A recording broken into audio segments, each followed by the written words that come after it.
Quando o assunto é jejum, uma coisa me deixa muito irritado. A coisa mais fácil do mundo é encontrar pessoas super espirituais que vão te falar sobre o verdadeiro propósito do jejum e vão usar esse verdadeiro propósito ou suposto propósito para condenar outras pessoas. Geralmente são pessoas que não jejuam, julgando e condenando pessoas que jejuam. E hoje eu quero te ajudar a entender sobre qual é o propósito bíblico do jejum. Eu não vou falar sobre esse verdadeiro propósito do jejum que essas pessoas mencionam. Eu quero falar sobre aquilo que a palavra de Deus, de maneira muito tranquila, nos ensina e nos orienta sobre jejum. E para isso eu só te peço uma coisa. Te peço que, se você ainda não se inscreveu, se inscreva nesse canal. Se você ainda não curtiu, por favor, curta esse vídeo. Isso vai me ajudar a alcançar mais pessoas. Pois bem, o jejum é uma das práticas espirituais mais antigas do mundo, encontrada nas mais diversas religiões e lugares do mundo. Na verdade, em alguns casos, o jejum é uma reação natural a uma grande tristeza, diante de algo que mexe conosco de maneira muito profunda, como o luto, por exemplo. Não é raro que as pessoas naturalmente jejuem. Então, o jejum bíblico é um voto que nós fazemos diante de Deus, um compromisso de não comermos durante um tempo. Seja não comermos nada, um jejum total, ou não comermos certos alimentos mais saborosos, um jejum parcial. Nós lemos em Daniel 10:3, por exemplo. Não comi nada que fosse saboroso, não provei carne nem vinho, e não me ungi com óleo algum, até que passaram as 3 semanas. O profeta Daniel faz aí um jejum por 3 semanas, por 21 dias. E nesse jejum ele se abstém parcialmente da comida. Ele não se abstém de todo tipo de alimento, mas se abstém parcialmente da comida. Então, existem essas duas formas de jejuar, um jejum total e um jejum parcial. Mas aí a gente se pergunta, a pergunta principal é sobre o propósito. E a gente pode dizer que o jejum tem 2 propósitos principais, e esses propósitos principais se conectam de algumas maneiras e também se ramificam. Então, o primeiro propósito, dentre esses 2 propósitos principais do jejum, é o de fortalecer as nossas orações. Como, por exemplo, no livro de Esdras, no capítulo 8, quando o escriba conclamou o povo a fazer um jejum pedindo proteção a Deus. Então, esse jejum se aliou a uma oração na qual se pedia proteção a Deus para uma determinada viagem. Esse é o primeiro propósito do jejum, fortalecer as nossas orações. E o segundo motivo, o segundo propósito, é vivenciar o arrependimento. Como a gente vê no livro de Jonas, quando o povo de Nínive se arrepende dos seus pecados e jejua para pedir perdão. Esse tipo de jejum, ele também é bastante comum na Bíblia. Então, nesses 2 casos, no caso de Esdras, no caso de Jonas, o jejum para fortalecer nossa oração ou para vivenciar o arrependimento, trata-se de jejum coletivo. Nessas 2 situações nós temos um jejum coletivo. Essa é a forma mais comum na Bíblia de jejuar. Mas também pode haver o jejum individual, quando você jejua como parte do seu próprio desenvolvimento espiritual. Além de nós podermos jejuar também por outras pessoas, em benefício de outras pessoas. Então, nós não jejuamos para punir o nosso corpo. Isso precisa ser bem esclarecido. O jejum não é uma punição que nós aplicamos ao nosso corpo como se ele fosse mal, rejeitado, algo assim. Mas para viver no corpo a fome das nossas almas, que somente o próprio Deus pode saciar. Por isso, todo jejum é a preparação para o nosso banquete espiritual.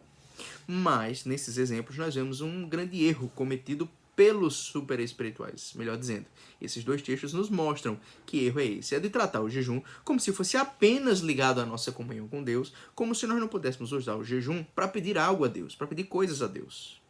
Ou seja, nós vemos ali no caso de Esdras, claramente o povo pedindo proteção a Deus através do jejum. Usou o jejum para pedir algo. Isso é correto, isso é bíblico e foi atendido por Deus.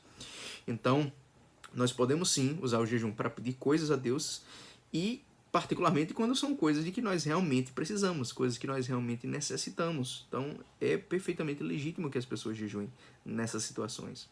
Nós não devemos aceitar jamais o discurso de que o jejum assim seria barganha. Deus nunca condenou a barganha. Em primeiro lugar, Deus nunca condenou a barganha.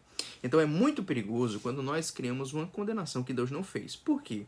Porque essa condenação que Deus não fez, é claro que em vários momentos vai nos parecer óbvio, né, que essa condenação deve ser feita. Mas em outros momentos a gente vai usar essa condenação como a gente quer para condenar coisas que são boas.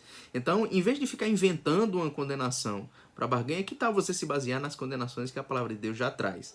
E a palavra de Deus não condena de maneira nenhuma, pelo contrário, ela ensina, ela orienta, ela favorece o jejum também por outras coisas. Então, a nossa preocupação principal, quando se trata do jejum, de qualquer voto que as pessoas façam, da nossa vida de oração, não deve ser evitar a barganha, deve ser a de fazer conforme a palavra de Deus nos ensina. Deixa eu te dizer, existe uma importância muito grande no fato de que nós jejuamos pedindo coisas e não apenas para fortalecer a nossa comunhão com Deus. Isso tem a ver com humildade. Isso tem a ver com o reconhecimento de que nós não somos seres super espirituais, que estamos livres desse mundo, que não temos mais necessidades. Nós somos aqueles seres humanos, pessoas que vivem nesse mundo, pessoas de carne, que ainda têm necessidades e que na sua vida de oração precisam pedir coisas a Deus.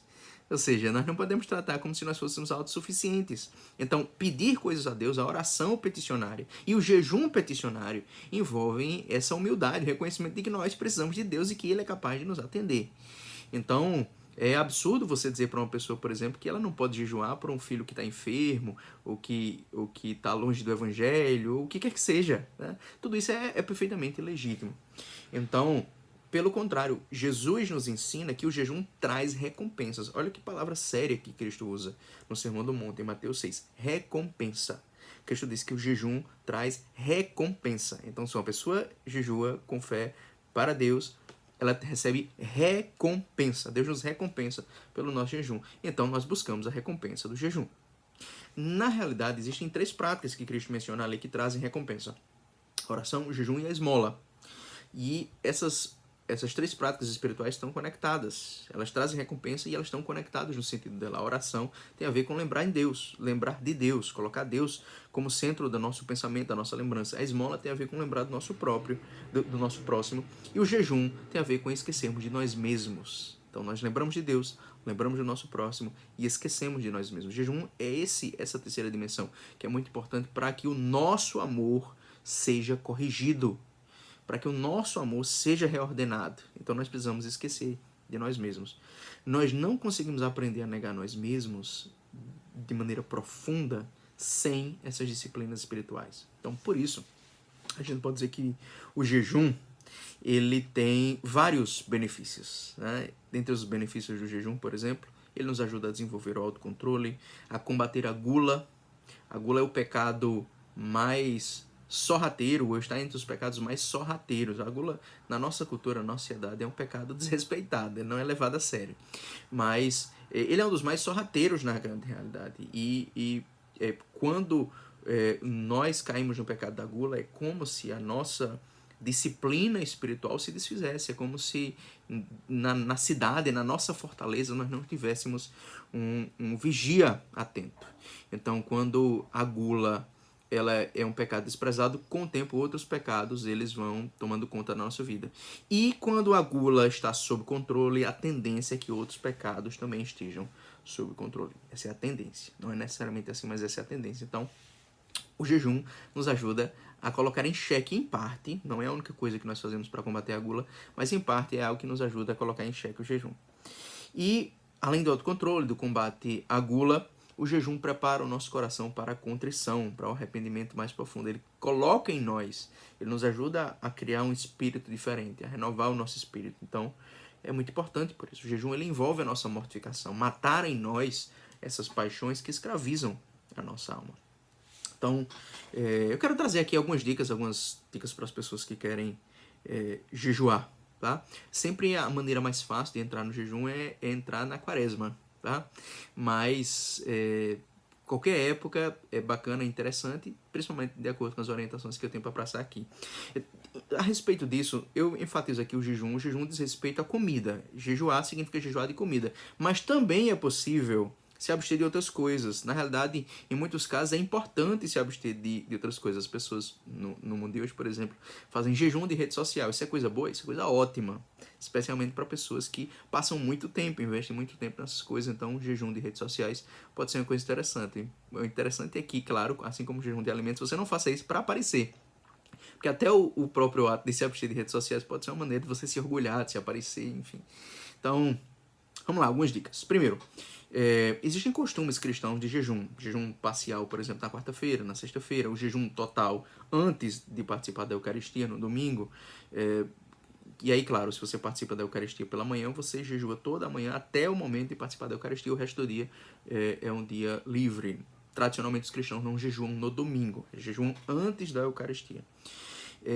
Existe o jejum da quaresma também, né? O jejum aí de 40 dias. Então, você precisa procurar identificar aquilo que é parte da sua tradição, como isso aparece na sua tradição.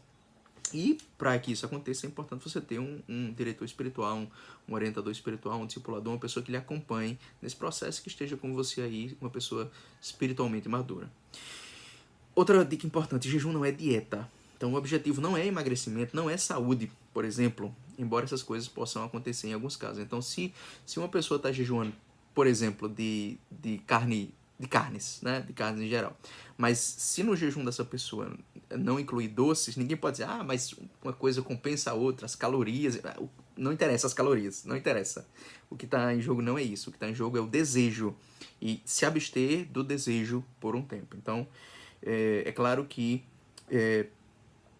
essas coisas trazem benefícios, né? O jejum, ele pode trazer emagrecimento, ou pode trazer vários benefícios da saúde. Pessoas hoje em dia falam muito dos benefícios do jejum para a saúde. Então isso pode acontecer, mas nós estamos falando aqui do jejum como disciplina espiritual, e por isso nosso foco, nossa preocupação não é essa.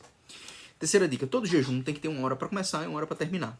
Não existe jejum indeterminado, tá? Então, faça a abstinência parcial de alimentos por vários dias. Você pode escolher, por exemplo, uma pessoa que está aprendendo a jejuar, ela pode passar, digamos assim, 5 dias, aquela semana, enfim, sem comer certos alimentos. Então, ela pode se comprometer durante aquele tempo. E quando se trata de um jejum total, é importante que isso aconteça esporadicamente. O jejum total é um jejum no qual durante algumas horas nós não comemos nada. Você pode beber água, mas você não come nada durante aquele tempo. E para que isso aconteça, só pode ser algumas horas. Nós precisamos ter cuidado, ser responsáveis com isso, não achar que nós somos super santos. Pela primeira vez na vida, vou tentar um grande jejum. Não, comece com pouco. Você precisa começar com pouco. Senão, é melhor não jejuar, tá? Então, um exemplo disso é, por exemplo, pular uma refeição, né? Comece e termine o jejum com orações, essa é a quarta dica. Vai começar o jejum? Ora. Terminou o jejum? Ora. Entrega esse tempo a Deus. E que aquele tempo ali, durante o jejum, você procure ter hábitos ou fazer coisas que digam respeito à sua vida espiritual, que fortaleça sua comunhão com Deus, leia a Bíblia, ore, enfim. Desenvolva outras disciplinas espirituais durante esse tempo do jejum. Quinto lugar: não exponha seu jejum a outras pessoas, ou não adianta de nada jejuar. Cristo fala disso. Se você jejua para ser visto por outras pessoas, isso não tem propósito, não ajuda em nada. Em sexto lugar: não seja severo com outras pessoas durante o jejum. Especialmente, por exemplo, você está na quaresma e você vê que uma pessoa foi fraca no jejum da quaresma. Não seja severo com outras pessoas, seja severo consigo mesmo. Em sétimo lugar: acredite que Deus escuta o nosso jejum. Então o jejum é um instrumento, é uma arma poderosa, uma arma espiritual. Como disse o profeta Daniel, em Daniel 9:3, eu dirigi o meu rosto ao Senhor Deus para o buscar com oração e súplicas, com jejum e saco e cinza. E aí, o que você achou disso? O que você achou daquilo que a gente comentou aqui sobre jejum? Você já jejuou? Me fala aí o que você pensa sobre jejum, o que é que você aprendeu sobre jejum, se tem algo que eu não mencionei aqui, se tem alguma pergunta que você gostaria de fazer sobre jejum, faz as perguntas aí nos comentários, vou procurar responder o máximo de pessoas que eu puder. Que Deus te abençoe, em nome do Pai, do Filho e do Espírito Santo.